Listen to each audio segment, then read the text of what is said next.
ചെറുപ്പശ്ശേരിയിൽ യുവാവിനെ കുത്തിപ്പരിക്കേൽപ്പിച്ച സംഭവത്തിൽ 3 പേർ അറസ്റ്റിൽ. പന്നിയംകുറിശി സ്വദേശികളാണ് അറസ്റ്റിലായത്. ചൊവ്വാഴ്ച രാത്രിയാണ് സംഭവമുണ്ടായത്. ചൊവ്വാഴ്ച രാത്രി 10 മണിയോടെ ചെറുപ്പശ്ശേരി ഒറ്റപ്പാലം റോഡ് ജംഗ്ഷന് സമീപമായിരുന്നു സംഭവം.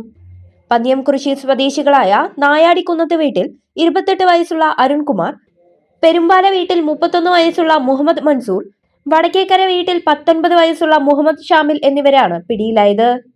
തൃക്കടിരി കുറ്റിക്കോട് സ്വദേശിയായ ബാലഗോപാലിനാണ് പരിക്കേറ്റത്. പുത്തനാൽക്കൽ ക്ഷേത്രത്തിലെ ആഘോഷം കഴിഞ്ഞ് മടങ്ങുകയായിരുന്നു ബാലഗോപാലിനും സുഹൃത്ത് റഫീഖും.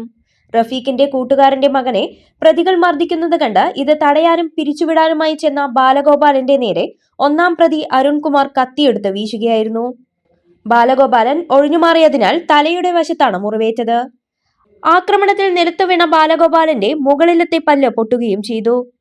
തുടർന്ന് 2-ാം പ്രതി മുഹമ്മദ് ഷാമിൽ കമ്പിവടി കൊണ്ട് അടിക്കുകയും 3-ാം പ്രതി മുഹമ്മദ് മൻസൂർ ബാലഗോപാലിനെയും സുഹൃത്തിനെയും കൈകൊണ്ട് മർദ്ദിക്കുകയും കാലുകൊണ്ട് ചവിട്ടുകയും ചെയ്തു എന്നാണ് കേസ്.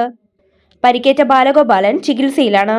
സംഭവത്തിന് ശേഷം ഒളിവിൽ പോകാൻ ശ്രമിച്ച പ്രതികളെ ചെറുപ്പശ്ശേരി പോലീസ് പിടികൂടുകയായിരുന്നു. Niva Gold, Diamonds and Platinum, Cherpalasheri and Ottapalam.